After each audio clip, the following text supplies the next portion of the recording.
알파고에 있는 직관을 어떻게 로봇 문제에 적용할 수 있을지에 대해서 한번 설명을 드려보도록 하겠습니다. 네, 제가 일단 화면을 공유하도록 하고요. 혹시 화면 잘 보이시나요?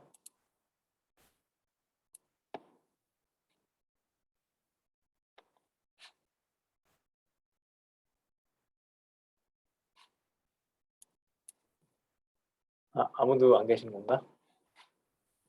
네, 잘 보이시는군요. 네, 알겠습니다. 그럼 진행을 해보도록 하겠습니다. 네, 일단 제가 이제 관심이 있는 문제, 또 저희 연구실에서 관심 있는 문제는 이제 로봇을 가지고 이제 지능을 구현을 해가지고 이제 이러한 문제들에 적용을 해보는 겁니다. 그래서 뭐 예를 들면은 집안에서 이렇게 청소를 이렇게 거실을 청소하는 로봇이라든지, 혹은 이제 공사 현장에서 이렇게 육체 노동을 하시는 인부들을 돕는 그런 로봇이라든지, 혹은 이렇게 물류 창고에서 이제 박스들을 옮겨 담고, 지금은 전부 다 사람이 하고 있지만 사람이 하긴 힘든 이런 일들을 해주는 그런 로봇을 만드는 게 저희의 이제 비전이고요. 이제 이런 문제들 같은 경우에는 여러 가지 이제 챌린지가 있습니다. 그 중에 이제 가장 큰 챌린지가 이제 플래닝 호라이즌이 굉장히 길다는 거예요. 그래서 이제 단순히 우리가 로봇이 뭐 몇 초 단위 해서 이제 로봇이 의사결정을 하는 게 아니고, 뭐 이제 분 단위, 뭐 시 단위, 혹은 뭐 며칠, 몇 달, 이런 식으로 전부 다 굉장히 오랜 시간 동안을 고려해서 이제 플래닝을 해야 되는, 이제 계획을 세워야 되는 그런 것이 이제 가장 큰 챌린지라고 할 수가 있고요. 그리고 이제 이런 문제들을 보시면은 뭐 집을 치운다라고 했을 때 이제 사람 또한 어떤 물체부터 치우고 어떤 물체부터 치우고 어떤 물체를 치워야 되는지 등의 이제 이런 디스크릿한 테스트 레벨 디시전이 있고, 또 이제 그런 내가 그러면 이제 뭐 부엌에서 이제 컵을 치운다고 이제 결정을 했을 때는 내가 이제 그것을 치우기 위한 이제 모션, 그러니까 이제 동작을 또 계획해야 되는 그런 문제가 있죠. 그래서 이제 이런 저희 그 로봇의 의사결정 공간이 이제 이런 디스크릿한 태스크 레벨 디시전과 이제 그런 컨티뉴어스한 모션 레벨 디시전으로 이루어져 있다는 게 이제 또 다른 챌린지입니다. 그래서 이제 이 두 가지 챌린지를 이제 해결하는 게 이제 저희 연구실의 목표고, 이제 이 두 가지를 해결하면 이제 아까 제가 말씀드렸던 뭐 공사 현장이라든가 뭐 집을 치운다든가 하는 등의 문제를 해결할 수 있을 거라고 저희는 생각을 하고 있습니다. 그래서 이제 이 문제를 좀 더 이제 포멀하게 이제 태스크 앤 모션 플래닝 문제라고 하는데요. 이거를 뭐 한국말로 번역을 해보면 뭐 작업 및 동작 계획 정도가 될 것 같습니다. 그래서 이런 태스크 앤 모션 플래닝 문제에서 저희가 관심 있는 건 어떤 하이 레벨한 골이 있고요. 예를 들면 뭐 집을 치운다, 뭐 어떤 뭐 빌딩을 세운다 등의 이제 하이 레벨 골이 있고, 이제 그것을 달성하기 위해서 이제 로우 레벨 모션 프리미티브, 그러니까 픽 앤 플레이스라든지 뭐 throwing이라든지 뭐 pushing이라든지 이런 모션 프리미티브들이 있다고 가정을 하고, 이것들을 어떻게 사용할지 계획을 세워서 이제 그 고차원의 목표를 달성하는 게 이제 목표가 되는 그런 문제라고 보시면 될 것 같습니다. 그래서 이제 이런 하이 레벨 골 같은 경우는 이제 뭐 컨스트럭션도 있을 테고, 뭐 물건을 이제 담는 뭐 패킹 문제도 있을 테고, 뭐 이제 그 물류센터에서 보면요. 그리고 뭐 집을 치우는 문제, 뭐 빨래를 하는 문제, 이런 갖가지 문제들을 전부 다 포함하는 게 이런 태스크 앤 모션 플래닝 문제라고 보시면 될 것 같습니다. 네, 그래서 이제 이 문제를 풀기 위해서 지금 학계에선 총 두 가지의 방법론이 있습니다. 첫 번째 방법론은 이제 policy, 그러니까 이제 정책 함수를 이제 학습을 하는 방법이고요. 그리고 두 번째는 이제 좀 더 트래디셔널한 로보틱스 방법인데, 이제 플래너를 만드는, 그러니까 사람이 이제 프로그램을 짜서 계획은 이렇게 세워라 라고 이제 알려주는 그런 방법론이 있습니다. 그래서 이제 이 폴리시를 학습하는 방법은 이제 이런 Deep Reinforcement Learning 알고리즘, 그러니까 이제 강화학습 알고리즘으로 많이 대표가 되는데요. 그래서 이제 이 강화학습 같은 경우는 굉장히 많은 성공을 이뤘었죠. 그래서 이제 이런 아타리 게임에서는 이미 사람보다 더 뛰어난 성능을 보여줬고, 또 이제 이거 같은 경우는 이제 구글의 ARM farm이라고 해서 한국말로 번역하면 이제 뭐 팔 농장 정도로 보면 될까요? 이 팔 농장에서 이제 데이터를 많이 걷어서 강학습 알고리즘을 쓴 뒤에 이 버켓에 있는 어떤 물체라도 짚게 만드는 그런 로봇을 만드는 것을 목표로 만들어진 이제 이런 팔 농장이라고 보시면 되겠습니다. 농장이라고 하는 이유는 이 로봇들이 자동으로 움직여서 데이터를 걷고 거기서부터 학습을 하기 때문에 이제 농장이라고 하는 거고요. 그래서 이제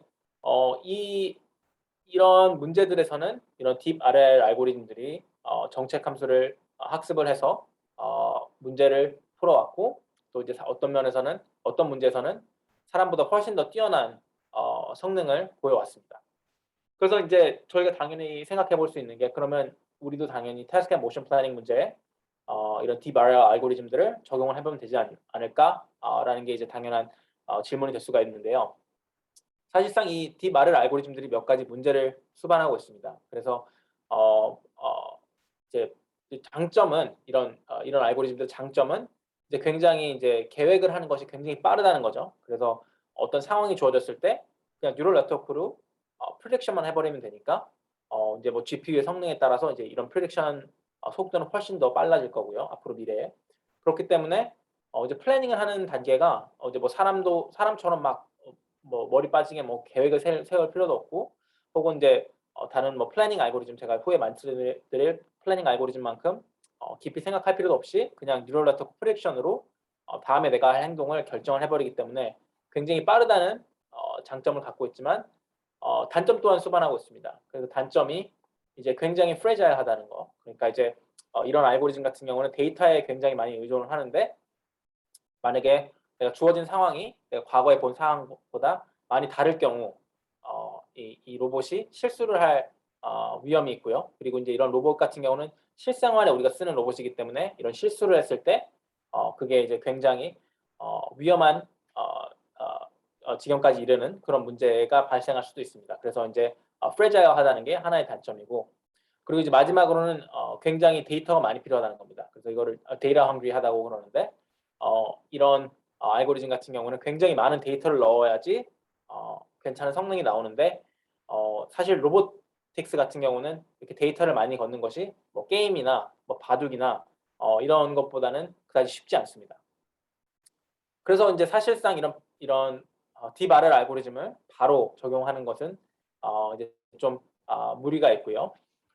그래서 이제 좀 더 트래디셔널한 로보틱스 어프로치를 설명을 드리면은, 이제 사람이 플래너를 짜 가지고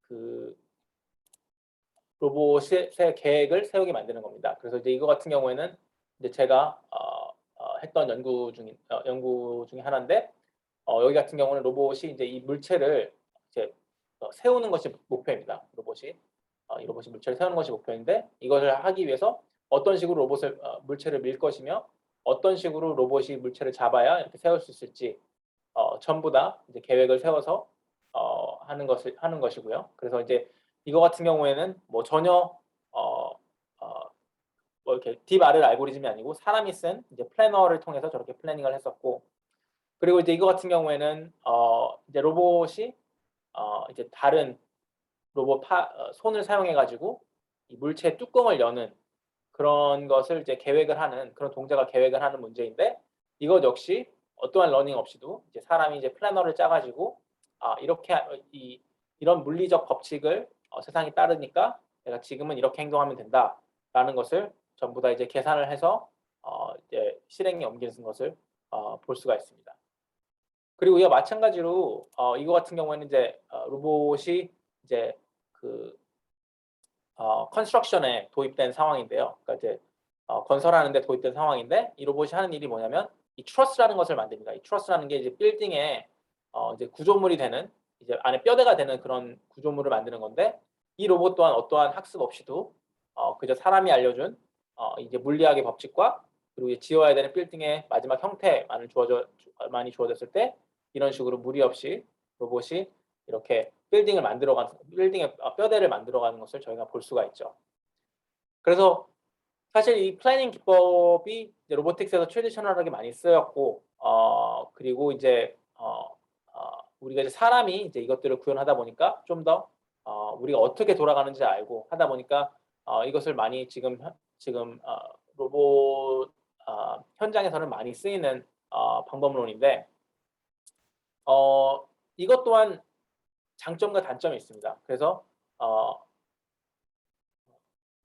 이제 장점 같은 경우에는 우리가 이제 이것을 컴플리트하다 그러는데 이제 어떠한 문제가 주어져도 이런 알고리즘들은 이제 로봇이 플래닝을 하는 것이 어, 어, 데이터에 의존하지 않기 때문에 어떤 상황이 와도 우리가 이제 문제를 해결할 수 있는 그런 능력을 갖고 있고요. 대신 대신 이런 능력을 갖고 있는 반면에 로봇이 굉장히 많이 생각을 해서 이제 계획을 짜야 되기 때문에 오랜 시간 이제 계획을 세워야 된다는 그런 비효율적이다라는 단점이 있습니다.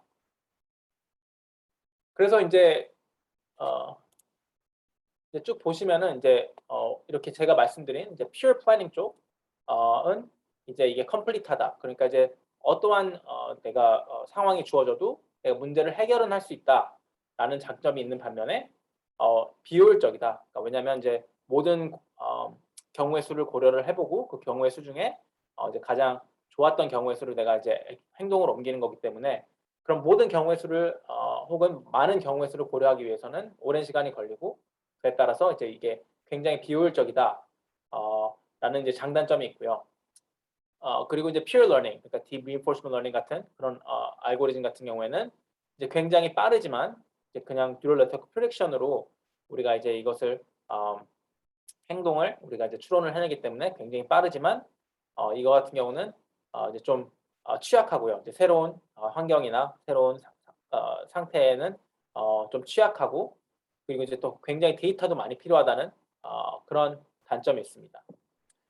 그래서 이제 저희가 저희 연구실에서 하는 연구는 이 두 가지를 어떻게 융합해서 어떻게 하면은 우리가 두 가지 장점만 취할 수 있을까라는 연구 전략을 택하고 있고 그래서 이제 이런 연구 전략에서 나온 연구 디렉션이 이제 메타 플래닝 그러니까 이제 혹은 learning to guide planning 이라는 방법론입니다. 그래서 이거 같은 경우에는 이제 플래너를 쓰기는 쓰는데 이제 경우의 수를 모두 고려하는 이제 플래너를 쓰기는 쓰는데 어떤 경우의 수부터 우리가 고려를 해야 될지를 이제 과거의 경험을 토대로 이제 학습을 하는 그래서 이제 유망한 경우의 수부터 이제 우리가 탐색을 해보고 그런 유망한 경우의 수에서 제일 좋았던 수를 우리가 이제 행동으로 옮기는 그런 방식을 취득을 하고 채택하고 있습니다. 그래서 이제 결국에는 이제 러닝과 이제 이런 플래닝의 결합이다라고 보시면 되겠고 어떻게 보면 이제 이게 사람이 계획을 세우고 행동을 옮기는 것과 좀 비슷하다고 보셔도 될 것 같아요. 그래서 제가 만약에 오늘 처음 설거지를 한다고 하면은 굉장히 생각을 많이 하겠죠. 뭐 물리학의 법칙도 생각을 해볼 거고, 뭐 그릇을 어떤 각도에 놓고 또 세제는 어떻게 짤 것이며 뭐 이런 것들을 각가지 다 전부 다 고려를 하겠지만 제가 이제 설거지에 대한 경험이 쌓이면 쌓일수록 이제 그 경험들을 기반해서 설거지에 대한 지식이 쌓일 테고 그리고 그 지식들을 기반으로 해서 이제 제가 이제 계획을 세우는데 시간을 단축할 수 있는 그런 능력이 이제 사람한테는 있죠. 이제 그런 능력을 이제 로봇한테 부여하고 싶다라는 취지 아래서 나온 전략이라고 보시면 될 것 같습니다. 그래서 이거를 메타 플래닝이라고도 하기도 하고 혹은 learning to guide planning 이라고 하기도 합니다. 자, 그래서 이제 이 메타 플래닝 같은 경우는 이제 저희가 이제 채택한 전략이긴 하지만 사실은 뭐 이제 1960년대, 50년대 AI 논문을 보시면은 그때부터도 이제 계획을 러닝을 통해서 보조를 해야 된다. 뭐 이런 문구들을 많이 볼 수가 있고요. 특히 말빈 맨스키라는 이제 AI의 이제 파운더라고 볼 수 있죠. 어떻게 보면은 AI의 아버지라고도 볼 수 있는 그런 분이 쓰신 논문에도 이제 이런 메타 플래닝에 대한 것이 나와 있고요. 그리고 아마 이 메타 플래닝을 이제 가장 잘 대표하는 시스템이 아마 이런 알파고일 것 같습니다. 그래서 이게 한국에서도 굉장히 많은 임팩트가 있었던 시스템이었죠. 왜냐면 이세돌하고 이제 바둑을 둬서 이제 이세돌보다 바둑을 잘 두는 컴퓨터 시스템이었기 때문에 그래서 이제 이런 알파고가 어떻게 돌아가는지 보시면은 좀 뜯어보면 그 안에 두 가지가 있습니다. 하나는 이렇게 몬테카르로 트리 서치라고 하는 이제 플래닝 기법이 들어갑니다. 그래서 이 트리 탐색이라는 것이 이것이 트리 탐색 알고리즘인데 이 트리 탐색 알고리즘 같은 경우에는 이제 각가지 경우의 수를 고려를 해서 이제 그중 유망한 것들을 탐색을 한 뒤에, 그리고 이제 그 탐색을 기반으로 해서 이제 가장 좋았던 행동을 이제 취하는 그런 알고리즘이라고 보시면 되겠고, 근데 이제 단순히 이것만 있는 게 아니고 이제 그 위에다가 이제 강화학습을 얹어서 이제 가치 함수랑 정책 함수 같은 것을 얹어서 어떤 경우의 수가 가장 유망한지를 알려주는, 경험을 토대로 알려주는 그런 학습이 들어갔다고 이제 보시면 될 것 같습니다. 그래서 이제 이 알파고도 이런 메타 플래닝 기법을 사용한다고 보시면 되겠고, 이제 그 기법 안에는 이렇게 몬테카를로 트리 서치라는 플래닝 기법하고 이제 강화 학습 기법이 이제 같이 들어왔다라고 보시면 될 것 같습니다. 그래서 이제 이런 기법들이 이런 이 알파고가 이제 굉장히 큰 성공을 거뒀죠. 이제 이걸로 인해서 이제 구글의 딥마인드도 엄청 떴고, 그리고 이제 뭐 구글 안에서도 이 알고리즘을 사용해서 여러 가지 갖가지 일을 해보려고 하기도 하고요. 그래서 이제 당연히 이제 저희는 이제 저희 연구실에서는 이제 태스크 앤 모션 플래닝 문제에 관심이 있으니까 이거를 그냥 알파고에 있는 문제를 그냥 태스크 앤 모션 플래닝 문제에 그냥 적용을 해보면 어떨까?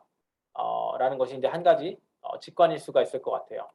우리가 이제 단순히 이거를 바둑에만 적용하는 게 아니고 이제 그냥 가져다가 이제 뭐 컨스트럭션이라든지 뭐 집 치우는 문제 뭐 이런 데다가 적용을 해보자 라는 것이 이제 한 가지 직관일 수가 있을 것 같습니다. 근데 이 직관에는 몇 가지 문제가 있습니다. 크게는 이제 총 두 가지의 문제가 있는데요. 이 두 가지 이유 때문에 알파고를 그냥 바로 가져다가 이 태스크 앤 모션 플래닝 문제, 로보틱스 문제에 바로 적용을 할 수는 없습니다. 그래서 이제 제가 이 문제점들에 대해서 어떻게 보면 이 차이점이죠. 이 바둑하고 로보틱스 문제의 차이점에 대해서 한번 설명을 드려볼 텐데요.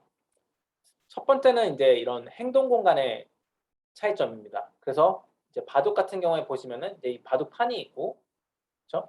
이게 19 바이 19 바둑판인 걸로 알고 있는데, 그러면 약 뭐 200여 개의 액션을 취할 수가 있고, 그러면은 이제 이거는 결국에는 디스크리트한 액션 스페이스를 갖고 있다고 보시면 될 것 같습니다.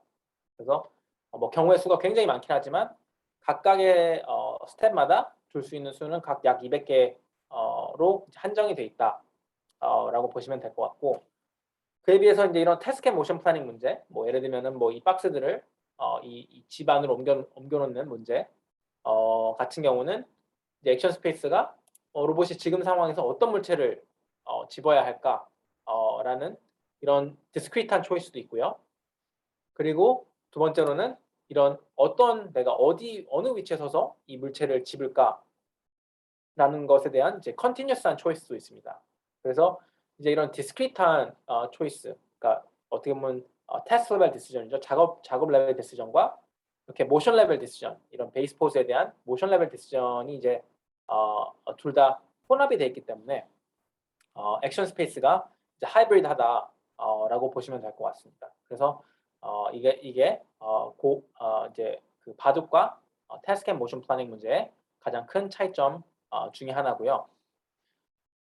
두 번째는 이제 그 전환 모델에 있습니다. 이 트랜지션 모델의 차이가 있는데, 이제 알파고 같은 경우는 이제 우리가 이제 그 바둑에 대한 그 법칙이 있죠. 이 바둑판에 대한 그 룰들이 있어서 이제 내가 뭐 다른 돌 위에 또 다른 돌을 얹을 수가 없고, 뭐 이 보드 바깥에서는 알을 둘 수가 없고, 뭐 이런 이제 이런 룰들이 존재를 하는데, 그래서 이제 이런 룰들에 의해서 트랜지션 모델이 전환 모델이 적용이 되죠. 그래서 이제 뭐 내가 바둑알을 뭐 여기다 놓으면은, 이 중앙에다 놓으면은 그럼 당연히 이제 이제 다음 스테이트는 이제 내 돌이 이 중앙에 있는 그런 스테이트로 변할 거고, 이런 식으로 이제 룰북에 의해서 이제 전환 모델이 정의가 되는데, 이제 태스크 앤 모션 플래닝 같은 경우는 좀 다릅니다. 그래서 예를 들면은 로봇이 이제 이 물체를 든다고 이제 결정을 했을 때는 이 물체를 들기 위한 동작 계획이 있는지 없는지에 의해서 트랜지션 모델이 결정이 됩니다. 그래서 만약에 동작 계획이 있으면은 이 물체를 드는 상태로 이제 전환이 될 거고요. 세상의 그 상태가. 그렇지 않으면 이제 그냥 그대로 있는, 그러니까 뭐 상태가 변하지 않는 그런 형식의 전환 모델을 갖고 있습니다. 그래서 이제 결국에는 이렇게 고에는 이제 그 바둑에는 이렇게 디스크리트한 액션 스페이스가 있고, 타스크 앤 모션 플래닝 문제에서는 이렇게 하이브리드한 액션 스페이스가 있다. 그리고 또 고에서는 이 전환 모델이, 트랜지션 모델이 룰북에 의해서 결정이 되고, 그리고 타스크 앤 모션 플래닝 문제에서는 트랜지션 모델에 의해서 트랜지션 모델이 모션 플랜의 존재 여부에 의해서 결정이 되기 때문에 알파고에 있는 그런 알고리즘들을 그냥 가져다 쓸 수는 없습니다. 그래서 이제 이런 하이브리드한 액션 스페이스랑 이런 모션 플래닝에 의존한 그런 전환 모델을 우리가 이제 고려를 해줘야 되는 그런 문제라고 보시면 될 것 같습니다.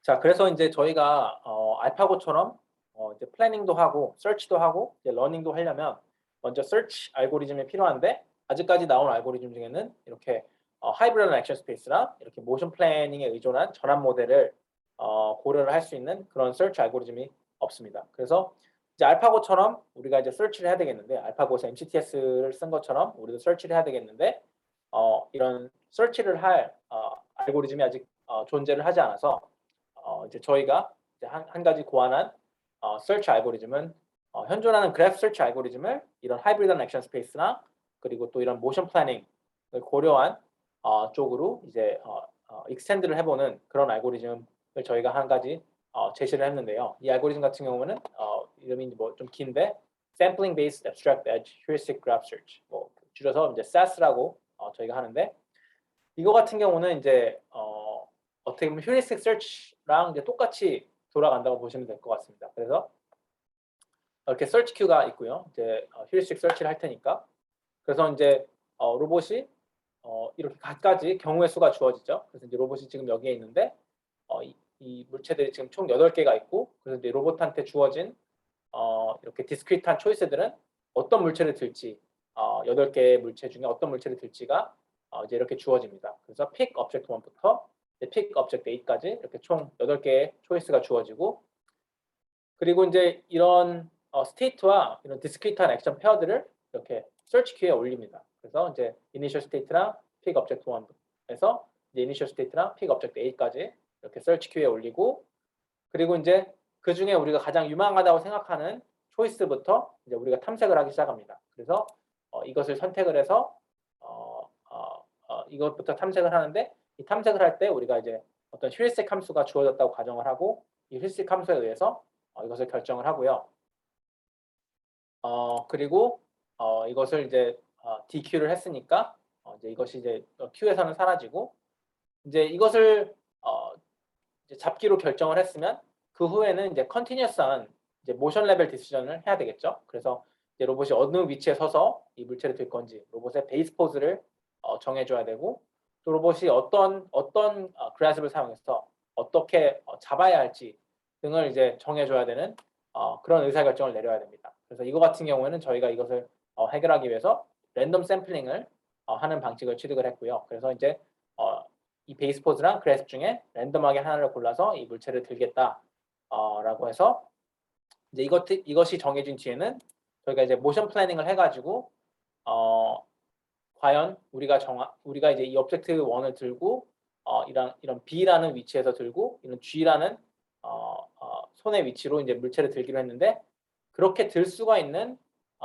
동작 계획이 있는지를 확인을 하기 위해서 이제 모션 플래너를 불러서 그것을 확인을 합니다. 그래서 이제 이런 모션 플래닝이 있는 것을 이제 확인을 한 뒤에는 이렇게 다음 스테이시 이렇게 시뮬레이션이 되는 것을 볼 수가 있죠. 그래서 이제 이런 식으로 다양한 형태의 이제 다양한 이제 경우의 수를 이제 로봇이 탐색을 해서 이제 그 중에서 이제 골까지 갔던 트레젝토리에 있는 첫 번째 액션을 이제 우리가 취하게 되는 그런 플래닝 알고리즘이라고 보시면 될 것 같습니다. 그래서 이게 이제 우리가 플래닝을 하는, 우리가 서치를 하는 방식이고요. 이거는 아마 그 MCTS랑은 많이 다른 형태의 이제 서치라고 보시면 될 것 같습니다. 그래서 이렇게 서치를 하는 건 좋은데 이제 제가 아까 말씀드렸다시피 알파고에서는 이제 학습을 그 위에 얹어서 이런 서치를 가이드를 하는 형태를 띈다고 말씀을 드렸는데 여기서 이제 몇 가지 문제점이 생깁니다. 첫 번째는 이제 이 컨티뉴어스한 이 액션들을 어떻게 샘플링을 할지, 제가 랜덤하게 샘플링을 한다 그랬는데 단순히 랜덤하게 샘플링을 한다면 안 좋은 경우의 수부터 우리가 탐색하게 되는 그래서 이제 플래닝 알고리즘이 굉장히 비효율성을 띠는 그런 결과를 낳을 수도 있기 때문에 이것을 이제 보완을 해주기 위해서 우리가 저희가 이제 제안한 방식이 이제 학습을 통해서 어떤 폴리시 정책 함수를 배워서 이 정책 함수에서부터 우리가 이제 컨티뉴어스 액션들을 샘플하는 그런 방법을 이제 고안을 했고요. 그래서 이 폴리시 같은 경우에는 제가 잠시 후에 좀 자세히 말씀을 드리겠지만 이제 겐을 써서 우리가 골까지 갔던 트랙토리 안에서 액션들을 따온 다음에 그 액션들을 기반으로 해서 그 액션들의 높은 확률을 가지는 폴리시를 학습을 하는 것이 이제 저희의 목표라고 보시면 되겠습니다. 그래서 이런 겐을 써서 유망한 액션부터 샘플링을 할 수 있는 그런 디스트리뷰션을 배우는 것이 이제 한 가지 이런 태스크 앤 모션 플래닝 문제에서 서치를 가이드하는 방법이고요. 그리고 이제 두 번째로는 이런 컨티뉴어스한 초이스뿐만 아니고 제가 아까 맨 처음에 보여드린 이런 그 디스크리트한 액션들, 이런 뭐 픽 업젝트 1부터 픽 업젝트 A까지 이 중에 어느 것부터 탐색을 해야 되는지에 대한 의사결정 또한 해야 됩니다. 그래서 아까는 제가 이제 픽 업젝트 1이 뭐 업젝트 1부터 이제 픽을 하는 그런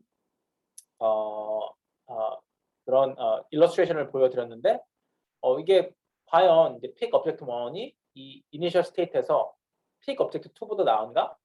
사실 이것이 굉장히 이제 중요한 문제가 되죠. 왜냐하면 이제 픽 업젝트 1을 했는데 이게 골까지 안 갈 경우에는 이제 목표를 달성할 수 없는 액션이었을 경우에는 우리가 결국에는 이 액션을 이 경우의 수를 탐색을 해보는데 시간을 낭비한 결과가 되고 이제 그만큼 우리가 다음에 취할 액션을 계산하는데 시간이 더 오래 걸리기 때문이죠.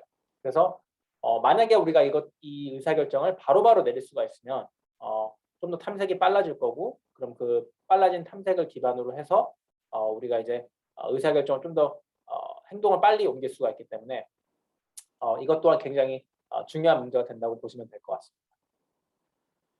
그래서 이제 이거 같은 경우에는 저희가 이제 택한 방법이 이제 어떤 abstract한 액션 밸류 함수를 이제 학습을 해보자 라는 거였습니다. 그래서 이제 여기서 abstract 하다는 것은 이렇게 pick object 1, pick object 2 같이 이렇게 어떻게 보면은 바로 행동에 옮길 수는 없는 액션이지만 그 행동까지 가기 전에 우리가 먼저 내려야 될 의사결정들에 대해서 대한 것이기 때문에 이게 abstract하다 라는 것이고요. 그래서 이제 이런 abstract action value 펑션을 학습을 하는데 여기서는 이제 아까 여기서는 이제 좀 중점이 되는 것이 이 물체들의 상관관계를 고려해야 되기 때문에 그런 상관관계를 고려하기 위해서 저희가 이제 그래프 뉴럴 네트워크를 써서 하이 레벨 리즈닝을 하는 이제 그런 알고리즘을 만들었다고 보시면 될 것 같습니다.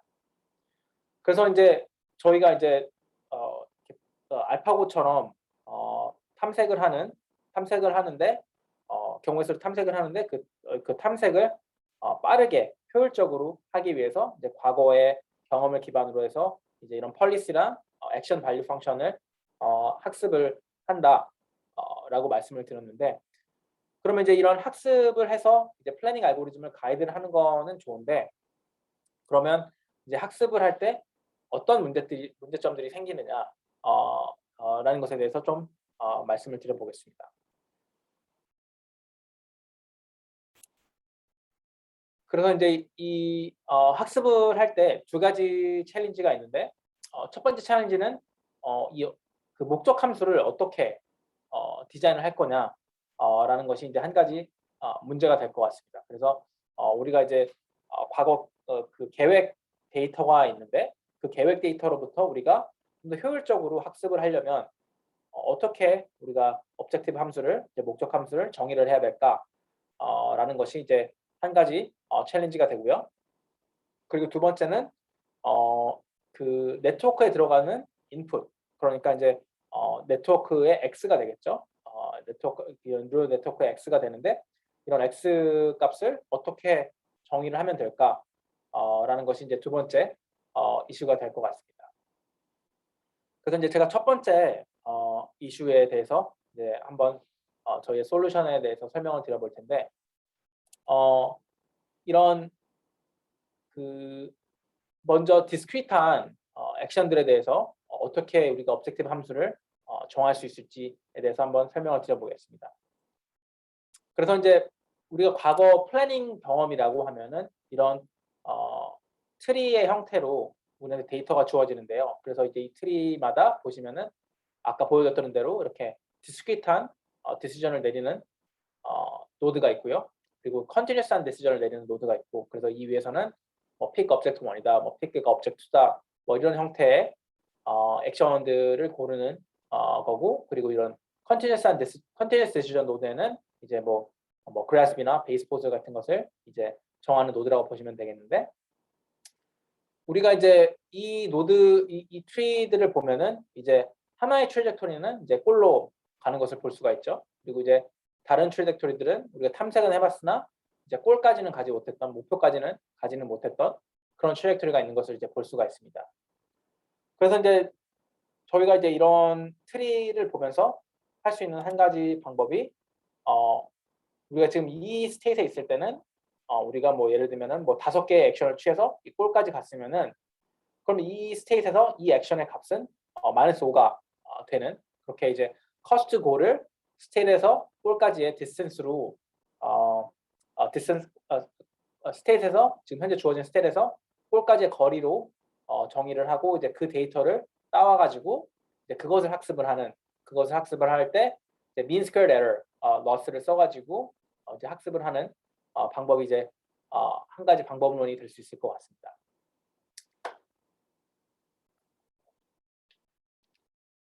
그래서 이제 이런 방법론을 선택을 할 수가 있긴 한데, 이 방법론의 문제가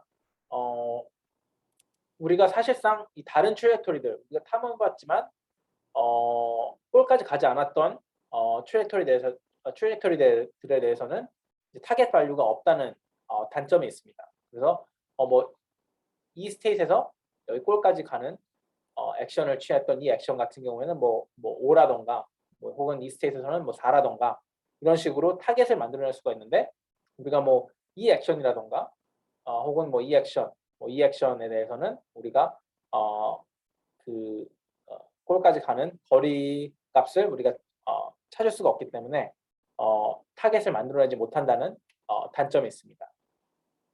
그래서 이제 저희가 이제 원하는 것은 좀 더 데이터 효율적인 그런 방법론인데, 그럼 이제 그런 것들을 위해서는 뭘 할 수 있을까 라고 생각을 해보다가 이제 저희가 생각해낸 이제 이런 objective 함수를 만들어낼 수 있는 디자인 프린시플을 하나를 생각을 해봤습니다. 그래서 이것을 이제 저희가 이제 표현한 것은 이제 pessimism against unseen actions. 그러니까 이제 우리가 골까지 가지 않았던 액션들에 대해서는 우리가 이제 부정적으로 생각을 하겠다라고 보시면 될 것 같습니다. 그래서 사실상 우리가 데이터가 우리가 골까지 가지 않은 액션들에 대해서는 데이터를 만들어낼 수가 없기 때문에 그 액션들에 대한 진짜 데이터는 모르겠지만 우리가 이제 그것들에 대해서는 그냥 부정적으로 생각하고 우리가 골까지 갔던 액션에 대해서만 우리가 학습을 하겠다라는 디자인 프린시플이라고 보시면 되겠습니다. 그래서 이제 이런 목적 함수를 이제 플래닝 데이터에서 학습을 할 때 쓸 수 있는 이런 디자인 프린시플이 이제 이런 pessimism against unseen actions 이라고 보시면 될 것 같은데, 그래서 이거 같은 경우에는 아까 보여드렸던 이런 디스크리트한 이런 액션들 같은 경우에는 저희가 이 가치 함수가 저희의 value 펑션이 어떤 랭크 함수의 그 폼을 띄고 있고요. 이 랭크 함수라는 게 결국에는 이 스테이트 안에서 이 액션이 좋은지 저 액션이 좋은지 순서를 매겨주는 그런 함수라고 보시면 될 것 같습니다. 그래서 이제 우리가 이제 이런 순서를 매겨주는 함수를 학습을 하는 형태로 우리가 이제 목적 함수를 바꾸고, 그래서 이제 이 목적 함수가 결국에 하는 것이 그 골까지 가지 않았던 액션들에 대해서는 이제 랭크를 낮게 주겠다라는 것이 이제 목표가 되는 그런 목적 함수입니다. 그래서 여기 이제 우리가 사용했던 이제 목적 함수가 있는데, 이 안에는 이제 그 골까지 갔던 스테이트하고 액션 페어들이 이제 들어가 있습니다. 그래서 이제 이 목적 함수에 를 보시면은 이 ftheta가 우리가 원하는 그 순서를 매겨주는 랭크 함수라고 보시면 되겠고요. 그래서 이제 우리가 원하는 건 이 랭크 함수의 파라미터들을 학습을 하는 거죠. 그래서 이 목적 함수 같은 경우에는 이제 첫 번째 텀 같은 경우에는 우리가 원하는 액션, 그러니까 이제 골까지 갔던 액션들에 대해서는 랭크 값을 올려라 라고 하시는 것을 볼 수가 있고, 그리고 이제 이 두 번째 같은 경우에는 그 다른 액션들에 대해서, 그러니까 이제 골까지 가지 않았던 액션들에 대해서 우리가 이제 피널라이즈를 하는 이제 그 값들의 랭크 그 순위는 좀 낮추는 그런 역할을 하고 있는데, 이걸 보시면은 골까지 갔던 액션을 제외한 모든 액션 값들에 대한 맥스 값을 취하고 있죠. 그래서 이 앞에 마이너스 값이 있기 때문에 우리는 이 맥스 값을 미니마이즈 하겠다라고 보시면 될 것 같습니다. 그래서 첫 번째 텀은 우리가 원하는 액션에 대해서 순위를 높이고, 두 번째 텀은 우리가 원하지 않는 액션들, 그러니까 이제 골까지 가지 않았던 액션들에 대해서는 이제 우리가 순위를 낮추겠다라는 목적 함수라고 보시면 될 것 같습니다. 그래서 이렇게 함으로 인해서 우리가 이제 골까지 가지 않았던 액션들 중에 더 좋은 경우의 수가 있을 수도 있는데, 우리는 이제 이 목적 함수에서 같은 경우에는 그것들을 그냥 무시를 하고 우리가 이제 우리가 봐왔던 액션들 중 골까지 갔던 액션들만 우리가 이제 제일 좋다고 생각을 하겠다라고 이제 하는 그런 목적 함수라고 보시면 될 것 같습니다. 그래서 이게 장점으로는 학습이 굉장히 빨라지고 굉장히 적은 양의 데이터로부터 또 이제 로봇이 이제 굉장히 빠르게 이제 계획을 세우는 것을 볼 수가 있는데, 이제 좀 단점이라고 한다면은 우리가 탐험해보지 않았던, 그러니까 골까지 가지 않았던 액션들에 대해서는 우리가 부정적으로 보기 때문에, 패시미스틱하게 보기 때문에 그 액션들에 대해서는 우리가 무시를 하고, 그리고 이제 그 안에서 만약에 옵티멀 액션이 있었으면, 최적의 액션이 있었으면은 그것 또한 무시하는 결과를 낳게 되긴 합니다. 하지만 이제 어쨌든 이게 데이터의 효율성을 위해서는 이게 훨씬 더 좋은 거라고 이제 보시면 될 것 같고요. 자, 그래서 이제 이거 같은 경우에는 이제 디스크리트한 abstract action의 경우였죠. 아까 보여드렸던 뭐 pick object 1을 할 거냐, pick object 2를 할 거냐라는 것에 대한 여러 가지 초이스들을 랭크를 매겨주는 이제 함수를 학습을 해서 이제 그 초이스들을 가이드를 하겠다라는 것이 이제 이거라고 보시면 되겠고, 물론 이 디자인 이제는 이 디자인 프린시플을 가지고 아까 제가 보여줬던 컨티뉴어스한 액션 초이스들에 대해서 어떻게 하면 목적 함수를 디자인을 할 수 있을지에 대해서 한번 설명을 드려보도록 하겠습니다. 그래서 이제 이런 컨티뉴어스한 액션들에 대해서도 우리가 할 수 있는 게 이렇게 스테이트나 액션 페어들을, 그러니까 골까지 갔던 페어들을 전부 다 모아가지고 그 모은 데이터들을 또다시 이제 이런 E라는 셋에 넣고요. experience data라는 E라는 셋 안에 넣고, 그리고 이제 또다시 mean squared error를 써가지고 이렇게 미니마이즈 하는 이런 방식이 있을 수도 있겠죠. 근데 이제 이거 같은 경우에는 문제가 내가 만약에 비슷한 스테이트에서 여러 액션들을 취하는 그런 형태를 띄었다면은 이런 mean squared error loss를 써버리면은 이제 pi theta, 그러니까 우리의 폴리시가 그것들을 그 액션들의 average를 내버리는 경우가 생길 수도 있습니다. 그래서 뭐 예를 들면은 어, 로봇이 뭐 여기 있다가 한 번은 이쪽으로 가고 한 번은 오른쪽으로 가는 액션들을 취했었는데 만약에 이 MSE 뭐 목적 함수를 써버리면은 이것들의 average를 내는 즉 가운데로 가는 전혀 우리가 원하지 않는 그런 액션들을 취하게 되는 단점이 있습니다. 그리고 이제 이것 또한 우리가 이제 그 성공했던 트레이토리로부터 밖에 학습을 못한다 라는 단점이 있고요. 그래서 이제 이것 또한 이 문제 또한 저희가 이제 적용을 한 게 저희가 고안해낸 이 디자인 프린시플 그러니까 pessimism against unseen action을 이제 쓰는 방법을 선택을 했습니다. 그래서 이제 그거를 어떻게 우리가 적용을 할 수 있을지에 대해서 한번 설명을 해볼 텐데요. 결국에는 이런 폴리시 트레이닝을 위해서는 이 플래닝 익스피리언스 데이터에서부터 학습을 하는 이제 폴리시를 학습하기 위해서는 저희가 이제 이 디자인 프린시플 안에서 썼던 방법이 이제 겐을 쓰는 방법입니다. 그래서 이제 겐이 뭐 여기 계시는 많은 분들이 뭐 겐 당연히 써보셨을 테고 이 겐이 어떻게 돌아가는지 간략하게 설명을 드리면은 이 겐 안에는 이제 디스크리미네이터랑 이제 그 제너레이터가 있죠. 그래서 이 제너레이터가 저희의 경우에는 이제 폴리시가 됩니다. 그래서 이런 디스크리미네이터랑 폴리시 웨이트를 그냥 랜덤하게 이니셜라이즈를 해주고요. 그리고 그 후에 이제 디스크리미네이터를 학습을 해줍니다. 그래서 이 디스크리미네이터를 학습하는 데는 이런 목적 함수가 있는데 이것도 아까 제가 보여드린 그런 랭크 함수를 트레이닝을 하는 그런 목적 함수랑 굉장히 비슷한 형태를 띠고 있다고 보시면 될 것 같습니다. 그래서 여기 보시면은 이제 첫 번째 텀이 우리가 봐왔던 그 스테이트 액션 페어들, 4까지 갔던 스테이트 액션 페어들에 대해서 가치를 높이는 값이 이제 첫 번째 텀이 하는 거고요.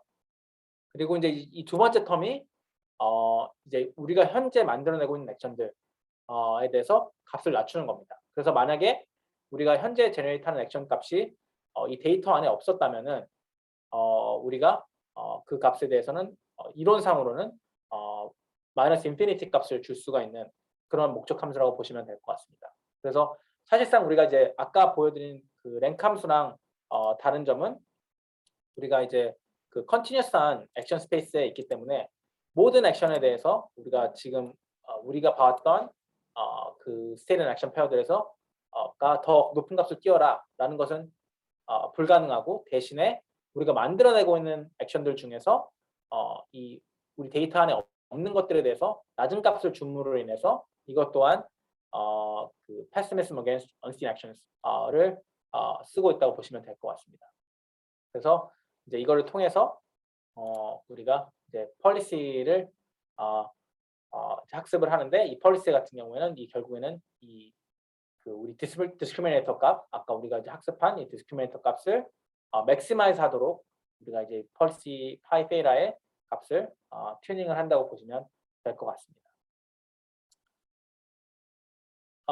자 그래서 이제 제가 방금 말씀드린 방법으로는 이제 어떻게 하면 이 목적 함수를 디자인하면 좋을까에 대한 해답이 결국에는 이렇게 저희가 만들어낸 Principle of Pessimism Against Unseen Actions 이것을 한번 이것을 사용하는 것이 이제 저희가 제가 나중에 결과를 보여드릴 테지만 이렇게 사용하는 것이 이제 훨씬 더 데이터 에피션트 러닝을 할 수 있게 데이터 효율적인 러닝을 할 수가 있게 됐고요. 그리고 이제 두 번째 챌린지가 이제 어떻게 하면 우리가 그 뉴럴 네트워크에 들어가는 인풋을 태스크 앤 모션 플래닝 문제를 표현을 해서 뉴럴 네트워크한테 줄 수 있을까 라는 챌린지가 있었는데 이거는 제가 이제 저희가 좀 쉬는 시간을 갖고 한 15분 정도 쉬는 시간을 갖고 11시에 돌아와서 한번 설명을 드려보도록 하겠습니다. 그리고 뭐 그중에 뭐 그 쉬는 시간 동안 뭐 이렇게 뭐 질문이 있으시거나 하시면은 뭐 채팅에 올려주셔도 좋고 어쨌든 그래서 이제 11시에 다시 튜토리얼을 재개를 하고 이 부분에 대해서 한번 설명을 드려보도록 하겠습니다.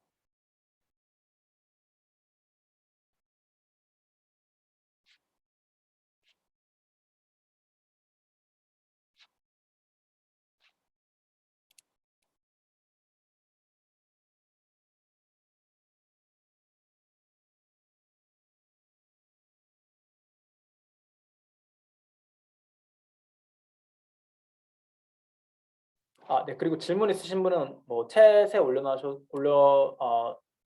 놓으셔도 좋고 뭐 마이크를 통해서 하셔도 좋고 하셔도 좋으니까 질문 남겨 주시면 제가 답해 보도록 하겠습니다.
네, 다시 튜토리얼을 재개를 해보도록 하겠습니다.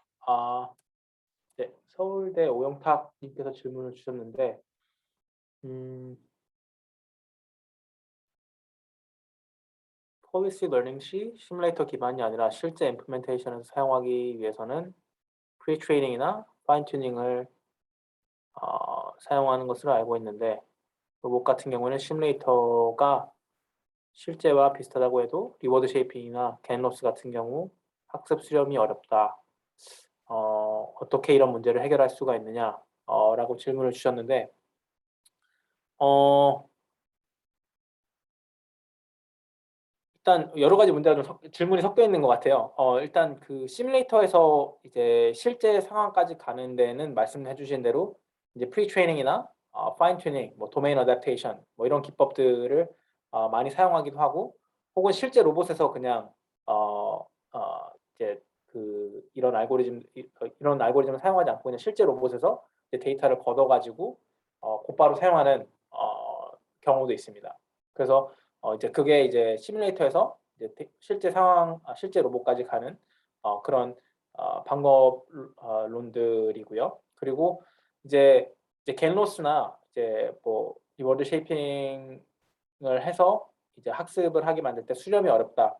이 문제 같은 경우에는 이제 겐 같은 경우에는 아마 이거에 대한 다른 해답이 없는 걸로 알고 있습니다. 그래서 이제 뭐 컴퓨터 비전 같은 경우에서도 이제 겐을 쓸 때 그냥 이제 어떤 매트릭이 있어 가지고 이제 대충 뭐 이미지랑 비슷하게 만들어내는 것 같다라고 하면 이제 트레이닝을 멈추는 걸로 알고 있고 저희 같은 경우에는 이제 실제 로봇이 있고 이제 시뮬레이터가 있다 보니까 이제 겐을 트레이닝을 할 때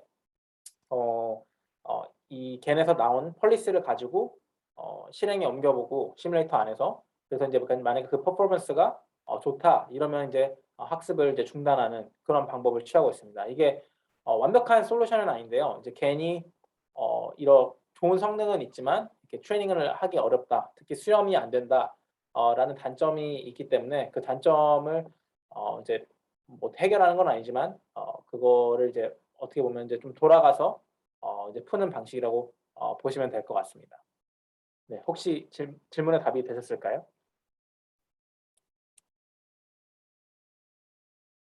네, 알겠습니다.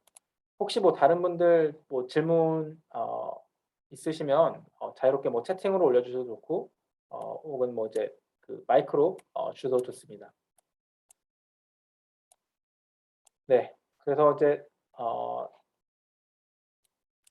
다시 튜토리얼을 재개를 해볼 텐데 그래서 이제 이런 학습을 태스크 앤 모션 플래닝 문제에서 이런 펄리시랑 이런 랭크 함수를 학습을 한다고 이제 말씀을 드렸는데 이런 학습을 할 때 뉴럴 네트워크에 인풋이 있어야 되는데 그 인풋이 과연 어떻게 디자인 되어야 되는지 효율적으로 학습을 하고 또 이제 로봇이 보지 않았던 환경에까지 제너럴라이즈가 가능한지 그거에 대해서 한번 설명을 드려보도록 하겠습니다.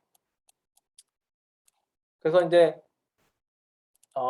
저희가 이제 플래닝 그 계획에 대한 그 논문들 그 리터처를 보시면은 여러 가지 방법론들이 있는데 이게 시간이 흐름에도 불구하고 이제 계속 남아 있는 방법론 중 하나가 어떤 플래닝 프로블럼이 있으면은 그거를 좀 더 쉽게 만들어서 그것을 해결하고 그리고 해결해서 나온 그 솔루션을 가지고 우리가 천조나 지금 원래 풀려고 했던 문제에 적용을 해보는 그런 형태의 어 어 그 메소돌로지가 있습니다. 그런 형태의 이제 전략이 있는데 어 예를 들면 예를 들면은 이제 그 동작 계획 같은 경우 모션 플래닝 같은 경우에는 이제 obstacle들이 장애물들이 전부 없다고 이제 가정을 하고 그렇게 되면은 이제 어 그 시작점부터 이제 골 지점까지 스트레이트 라인 패스가 나오겠죠, 모션 플래닝 한다면. 그리고 이제 이것을 가지고 우리가 이제 모션 플래닝을 하는데 이니셜 솔루션으로 쓰는 방법이 이제 하나가 있고요, 모션 플래닝 같은 경우에는. 그리고 인제 뭐 그래프 서치 같은 경우에는 뭐 엣지를 많이 넣는 그런 방법이 있을 수도 있겠죠. 그래서 뭐 엣지를 더 넣는다는 게 뭐 그래프의 한 노드에서 다음 노드까지 어떤 특정 노드까지 가야 되는데 그 가기 위해서 지금 현재의 문제는 뭐 엣지가 별로 없지만 엣지를 더 넣음으로 인해서 훨씬 더 많은 스테이트를 우리가 한 스테이트에서 어 갈 수가 있기 때문에 문제가 좀 더 쉬워지는 그런 형태를 띠고 있습니다. 그래서 그런 쉬운 문제를 풀어서 거기서 나온 그 형태를 그 솔루션을 가지고 플래닝 가이던스를 하는 방법을 하고 있는데 방법을 선택을 하고 있는데 이런 방법론들을 보시면은 대충 뭐 이런 폼을 가지고 있습니다. 그래서 먼저 어떤 우리가 풀고자 하는 문제가 주어지면 그것에 대한 relax problem representation을 만들고 그것을 이제 어떤 또 그 같은 플래너에 넣어 가지고 이 플래너가 그 relaxed problem을 풀게 만들고요. 그리고 그 이 relax problem을 해결한 그 솔루션을 가지고 플래너를 가이드하는 그 오리지널 문제에 가이드를 하는 이런 하이 레벨한 프로시저를 따르고 있습니다. 저희가 할 거는 이제 이 릴렉스 프로블럼 문제가 풀기 어려운 문제거든요. 이게 아무리 문제를 쉽게 만들어도 이제 문제를 너무 쉽게 만들면 이제 더 이상 이게 그 우리가 오리지널 문제에 전혀 도움이 안 되고 이제 문제를 너무 어렵게 만들면 이제 거의 뭐 오리지널 문제를 푸는 것과 별반 다를 바 없는 그런 결과를 낳게 되는데 그래도 이제 저희가 하는 거는 이 릴렉스 프로블럼을 푸는 게 어렵기 때문에 이것을 플래너한테 하는 것은 맡기는 것은 너무 오래 걸린다라고 해서 저희가 한 것은 이제 뉴럴 네트워크를 통해서 이 릴렉스 프로블럼을 이제 풀어보자 라는 거였습니다. 그래서 이제 플래너 대신에 이제 뉴럴 네트워크가 이 릴렉스 프로블럼을 이제 풀게 될 거고요. 그리고 이제 학습을 사용해서 플래닝 대신에 이 릴렉스 프로블럼을 풀 거고 그렇게 해서 나온 솔루션은 이제 플래닝 가이던스를 주도록 하는 형태를 저희가 이제 고안을 해냈습니다.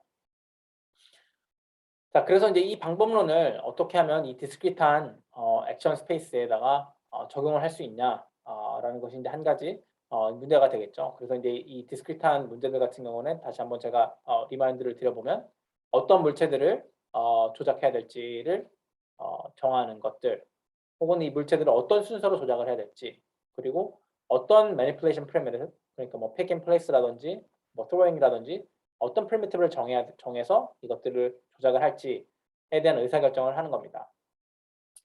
그래서 이제 이것들을 의사결정을 하기 위해서 프로블럼을 문제를 좀 더 쉽게 만들 건데 이 쉽게 만드는 방법이 문제를 앱스트랙트하게 나타낼 겁니다. 그래서 아까 이런 문제를 보시면은 이 물체의 형태들과 이런 물체의 위치들, 로봇의 현재 위치 이런 것들이 전부 다 고려가 돼야 되는 문제인데 사실은 우리는 그런 지오메트릭 디테일들은 전부 다 무시를 하고요. 포즈나 쉐입 같은 건 전부 다 무시를 하고 이 세상을 그냥 이렇게 지오메트릭 프레디케이트들이라고 하는 이런 앱스트랙트한 레프레젠테이션으로 나타내는 그런 방법론을 선택을 했습니다. 그래서 뭐 이 물체가 뭐 어떤 쉐입을 갖고 있는지 어느 위치에 있는지는 모르지만 우리가 알고 싶은 거는 이게 리처블한지 지금 로봇이 있는 곳에서 이 물체까지 갈 수가 있는지 혹은 어떤 물체가 어떤 다른 물체에 의해서 가로막혀 있는지 혹은 뭐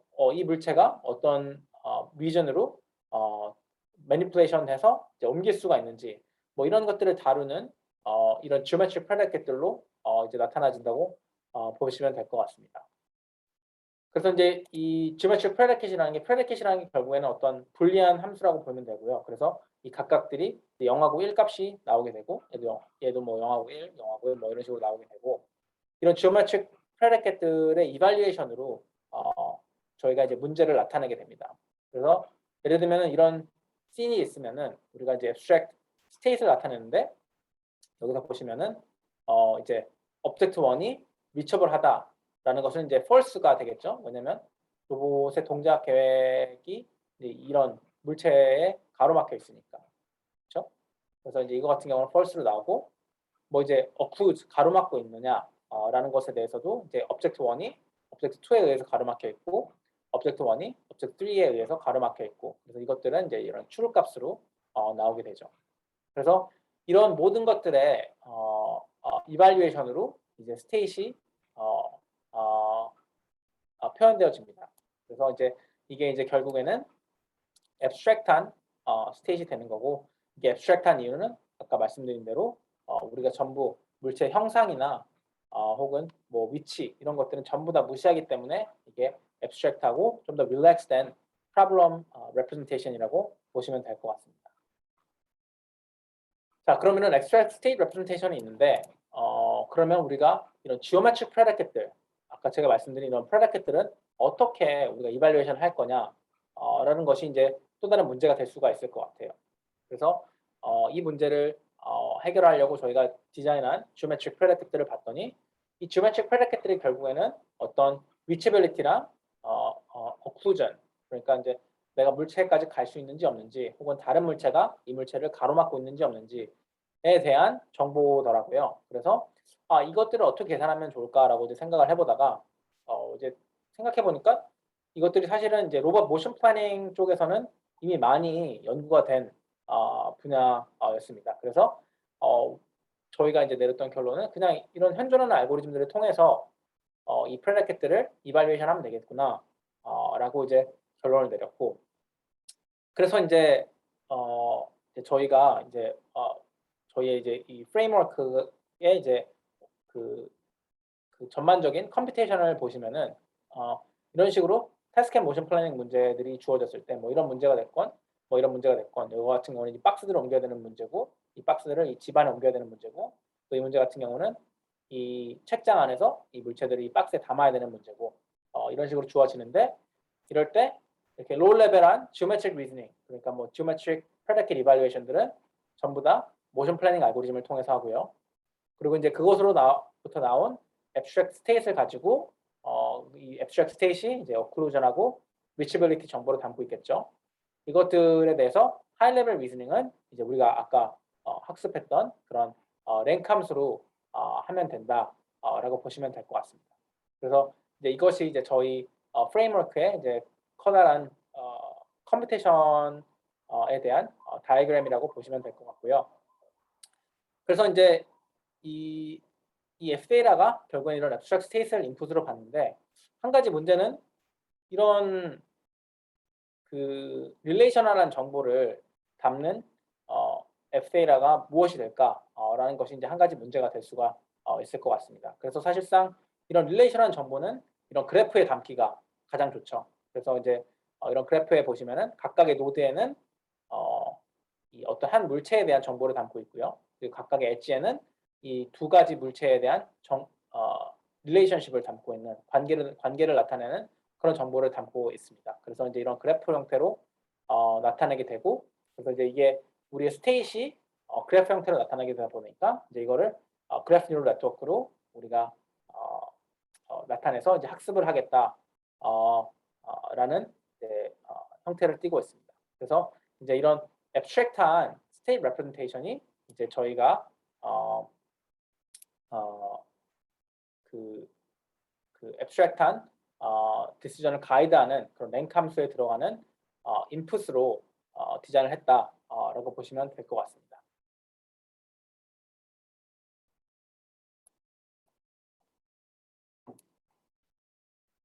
자, 그래서 이제 이런 abstract한 state을 이렇게 그래프 뉴럴 네트워크로 넣어서 우리의 랭크 함수는 이런 식으로 학습을 하는데, 그러면 아까 말씀드렸던 이 policy, 그러니까 이런 컨티뉴어스한 값들, 그러니까 이제 뭐 예를 들면은 이 오브젝트를 들기로 결정을 하고 그 후에 이제 이런 베이스 포스나 이런 손의 위치 같은 것들을 결정을 하는 이런 폴리시 같은 경우에는 어떻게 하면 이 폴리시 안에 들어가는 인풋을 나타낼 수 있을까? 라는 것이 이제 저희가 이제 해결해야 되는 그 다음 문제라고 보시면 될 것 같습니다. 그래서 abstract한 decision 같은 경우는 abstract한 state representation이었고, 그러면 이런 그 모션 플랜을 짜기 위해서 나와야 하는 결정들, 컨티뉴어스한 결정들을 도와주는 폴리시에 대한 인풋은 무엇일까? 라고 이제 저희가 생각을 해봤는데, 이 컨티뉴어스한 값들은 보시면은 거의 다 어떤 모션 플래너의 골 컨피규레이션이나 골 컨피규레이션들을 이제 정한다는 것을 볼 수가 있습니다. 그래서 예를 들면은 어떤 위치에서 이제 어떤 픽 컨피규레이션에서 이 물체를 들지, 혹은 어느 위치에다가 이 물체를 놓아야 될지 라는 등의 이제 이런 골 컨피규레이션을 정하는 그런 폴리시라고 보시면 되는데, 그래서 사실상 이 폴리시가 해야 되는 것이 이 뉴럴 네트워크 안에서 그 콜리전 프리 모션 플래닝을 할 수 있어야 됩니다. 그래서 이 모션 플래닝을 이 폴리스가 해야 되는데 사실상 이 모션 플래닝 하는 것 자체가 굉장히 어려운 문제죠.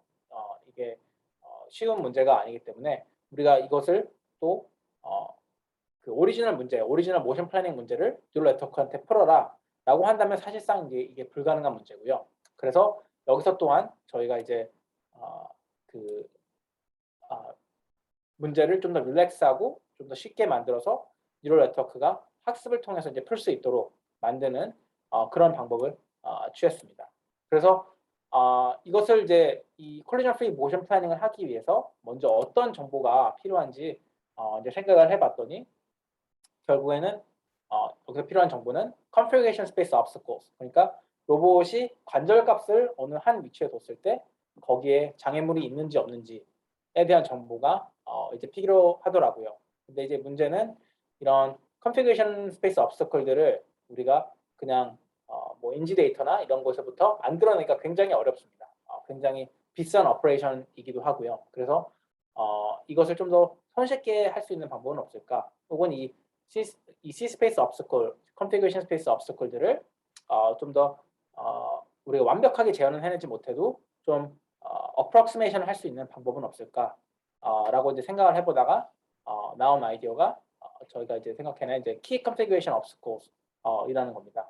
그래서 여기서 이제 저희가 택한 방식은 이제 과거 플래닝 익스피리언스에 사용했던 컨피그레이션들을 사용해서 이제 C 스페이스 obstacles, 그러니까 configuration space obstacle들을 이제 approximate 해보자 라는 것이 이제 저희의 방법론이었습니다. 그래서 여기 보시면은 뭐 이런 환경이 있으면은 이 투명한 로봇들이 각각 다른 키 컨피그레이션이라고 보시면 되고, 여기 보시면은 어떤 컨피그레이션들은 그 장애물들하고 충돌을 하죠. 그렇죠? 어떤 컨피그레이션들은 충돌을 안 하고요. 그래서 이제 이것을 스케일로 나타내기 위해서는 이제 이런 식으로 이제 어떤 바이너리 벡터로 이제 나타내게 되는데, 이 첫 번째 디멘션은 이제 충돌이 있었고, 그리고 여덟 번째, 아홉 번째, 열 번째 디멘션도 이제 충돌이 있었고, 이런 식으로, 그리고 나머지는 충돌이 없었다. 이런 식으로 바이너리 벡터로 나타나게 됩니다. 그래서 이 바이너리 벡터는 결국에는 그 우리가 원하는 그런 configuration space obstacle들을 approximate 하는 그런 벡터라고 보시면 될 것 같습니다. 그래서 이제 이 벡터가 결국에는 모션 플래닝을 하는데 좀 더 relaxed problem representation을 relaxed problem을 나타낸다고 볼 수도 있는데, 이제 그 이유가 어떻게 보면은 우리가 원래 그 로봇의 관절의 공간은 컨티뉴스하지만 우리가 이제 이런 키 컨피그레이션으로 컨피그레이션 스페이스를 approximate 하다 보니까 결국에는 디스크리트한 숫자의 컨피그레이션들만 남게 되거든요. 그래서 이제 그 안에서 이제 플래닝, 모션 플래닝을 하다 보니까 사실상 로봇이 풀어야 하는 문제는 훨씬 더 손쉬운 문제, 그러니까 이제 그 원래의 모션 플래닝 문제보다 훨씬 더 손쉬운 문제라고 보시면 될 것 같고, 그리고 이제 거기서 나온 뉴럴 네트워크가 그것을 사용해서 프리딕트하는 그런 값들을 통해서 우리가 이제 우리의 플래닝 알고리즘을 이제 가이드를 하는 이제 그런 형태를 띈다고 보시면 될 것 같습니다. 네, 그렇게 해서 이제 저희가 이제 그 앱스트랙트한 레벨과 그리고 이제 이런 컨티뉴스한 모션 레벨 이 두 가지 디시전들을 그 랭크 함수랑 폴리시를 학습을 함으로 인해서 어떻게 가이드를 하고, 또 그 안에 들어가야 되는 objective 함수랑 그리고 또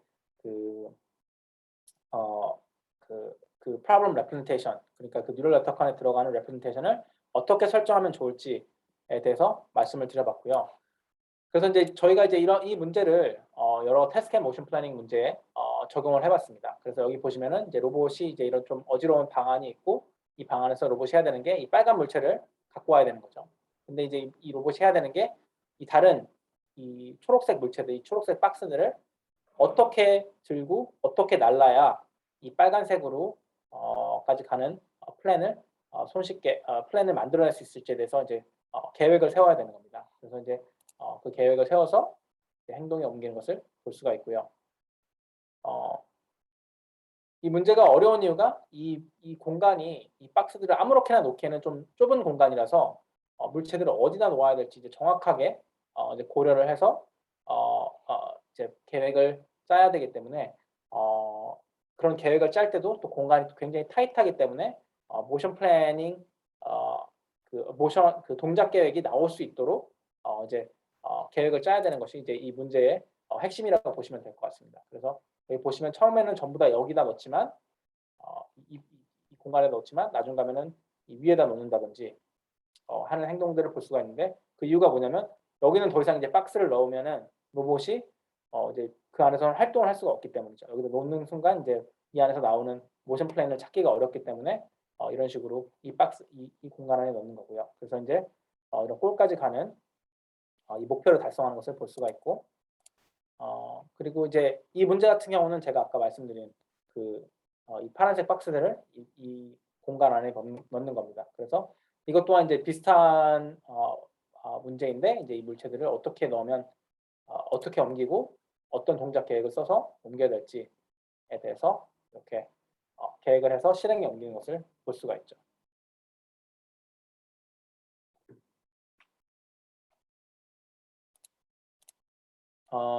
그리고 이제 이거 같은 경우는 이제 저희가 아까 말씀드렸다시피 저희 랭크 함수가 abstract한 state representation을 쓰기 때문에 사실상 밑에 공간, 그러니까 좀 낮은 레벨의 공간에 있는 뭐 물체의 형태라든지 혹은 물체의 위치 이런 거에 좌지우지 되지 않고 아까 보여드렸던 이런 큰 박스를 넘기는 환경에서 학습 데이터를 걷어도 이렇게 이런 작은 물체들을 이런 책장에서 꺼내오는 이런 문제에도 바로 적용을 할 수가 있습니다. 그래서 이거 같은 경우는 저희가 재학습 없이 바로 여기서 학습되었던 뉴럴 네트워크를 이 문제에 바로 적용하는 그런 것을 보실 수가 있는데 여기 보시면은 이제 이 로봇이 같은 랭크 함수를 써서 가이드된 플래너에서 나온 결과물을 보시고 있는 거라고 보시면 될 것 같습니다.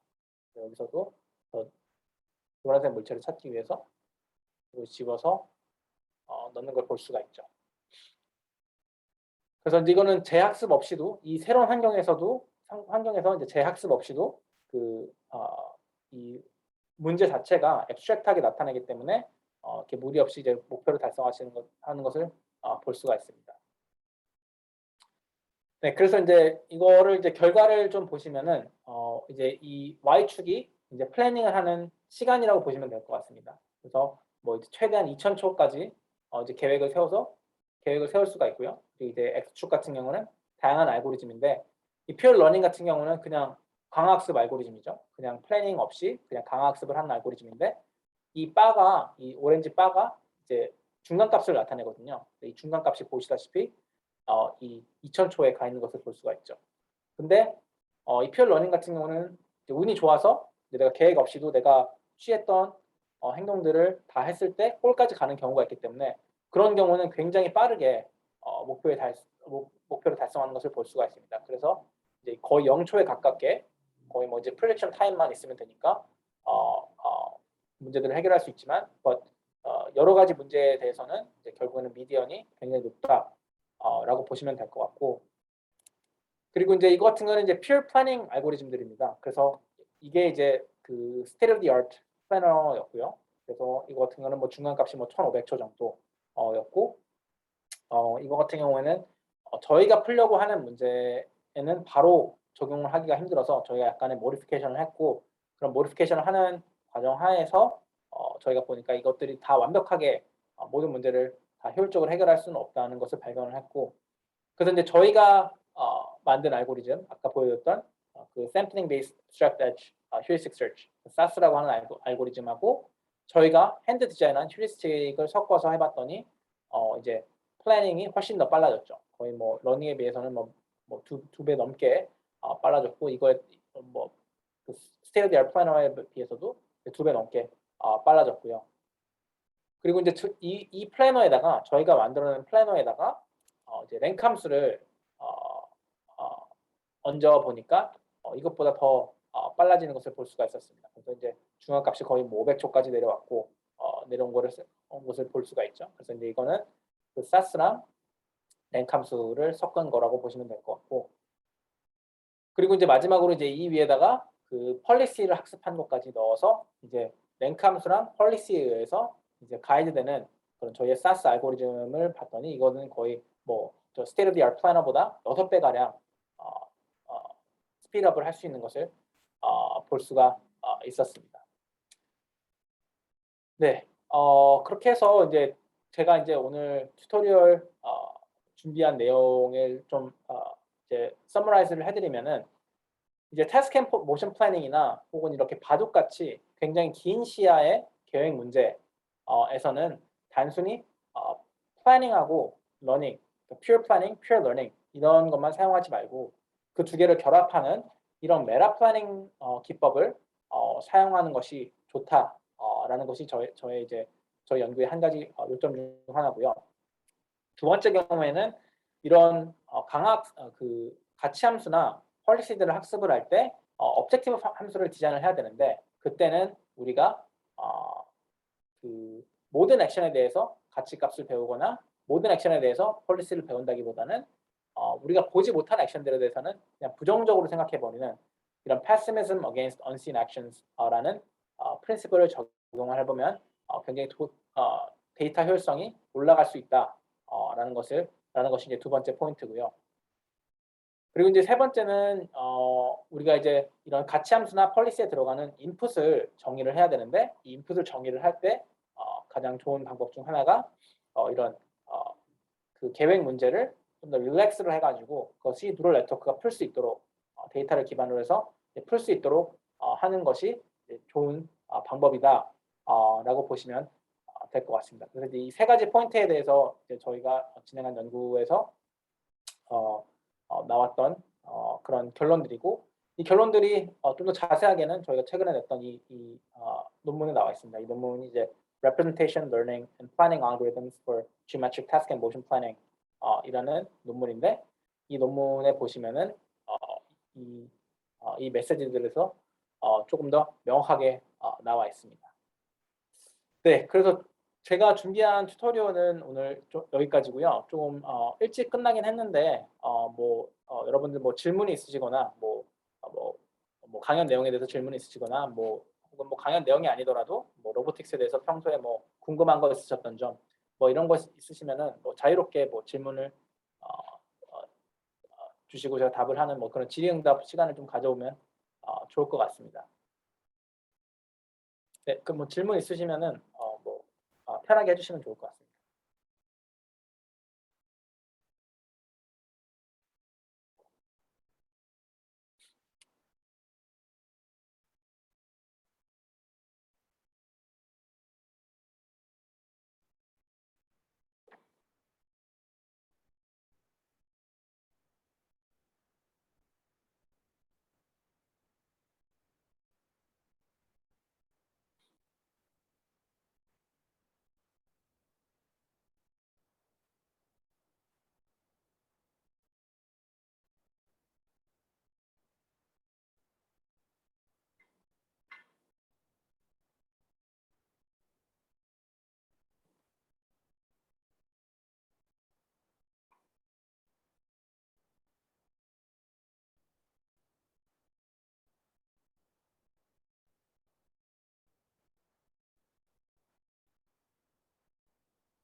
네, 정명창 님께서 질문을 주셨는데 예시로 보여주셨던 동영상에서 로봇이 물체를 옮길 때 로봇은 그럼 현재 지도 혹은 로봇이 있는 공간에 대한 정보는 이미 가지고 있는 상태인가요? 라고 질문해 주셨는데 네, 지금 저희의 가정은 그렇습니다. 로봇이 이제 물체나 자신이 이제 활동해야 되는 공간에 대한 지식이 있다고 가정을 합니다. 아마 이런 것들이 집안에 들어와서 활동하는 로봇들 애들은 적용하기가 좀 어렵겠지만 이제 뭐 물류 현장이나 혹은 뭐 공사 현장 이런 곳에는 적용이 될 수 있지 않을까라고 생각을 합니다.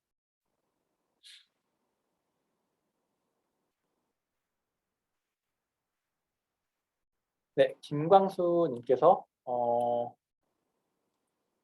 질문을 주셨는데 연속적인 공간에서 랜덤 샘플링을 할 때 사용하는 분포들에 대해서는 어떤 것들이 있는지요? 그리고 개선의 여지가 있다고 보시는지요? 랜덤 샘플링을 할 때 이제 로보틱스에서 가장 많이 사용하는 게 그 보로노이 바이어스를 통한 샘플링이라고 보시면 될 것 같습니다. 그래서 뭐 이거를 어, 그림을 그려드리면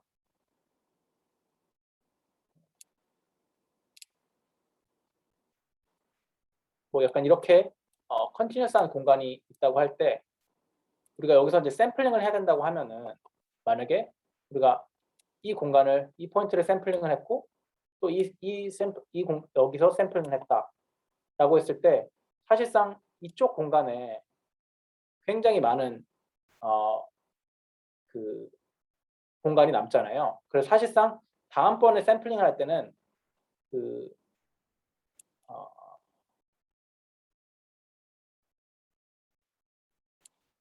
뭐 이 주변에서 샘플링을 하는 것보다는 이 공간 안에서 샘플링하는 게 훨씬 더 효율적이겠죠. 그래서 이제 그거를 통해서 이제 샘플링을 하는 방법 중에 하나가 이렇게 공간이 이렇게 어, 이렇게 공간이 있을 때 각 포인트마다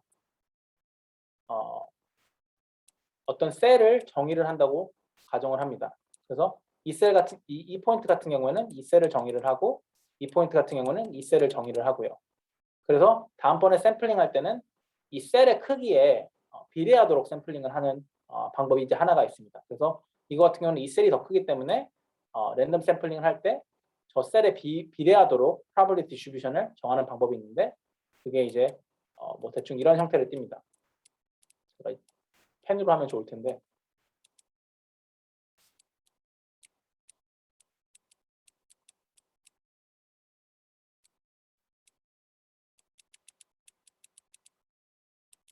그래서 이제 이 볼륨의 이 디스트리뷰션을 정할 때 이 볼륨의 이 셀의 볼륨에 비례하도록 이 볼륨의 셀과 그리고 이제 전체 볼륨, 전체 공간의 볼륨을 나눗셈으로 이제 분포를 정의를 하고요. 이 분포로부터 샘플링을 하면은 이렇게 큰 공간부터 우리가 빨리빨리 샘플링을 할 수가 있기 때문에 좀 더 효율적으로 샘플링을 할 수 있다. 라는 그런 방식은 있습니다. 근데 이것을 이제 뭐 보로노이 바이어스라고 하고 어,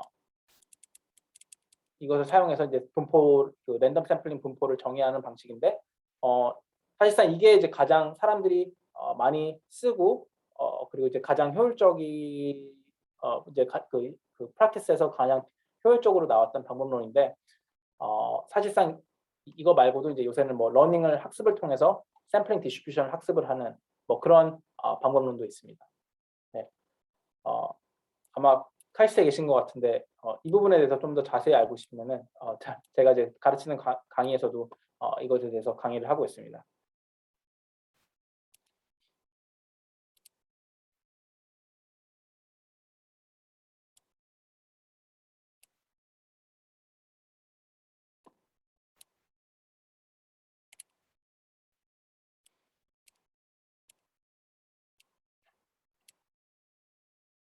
네, 감사합니다.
네, 감사합니다. 오늘 질문 더 없으시면은 좀 튜토리얼 좀 일찍 마치도록 하고요. 혹시나 뭐 강연에 대해서 더 궁금한 점이나 뭐 혹은 뭐 저희 연구실이나 어, 혹은 뭐 로보틱스 전반적으로 궁금한 점 있으시면은 저한테 이메일 주시거나 뭐 연락 주시면 감사하겠습니다. 네, 오늘 들어주셔서 감사합니다.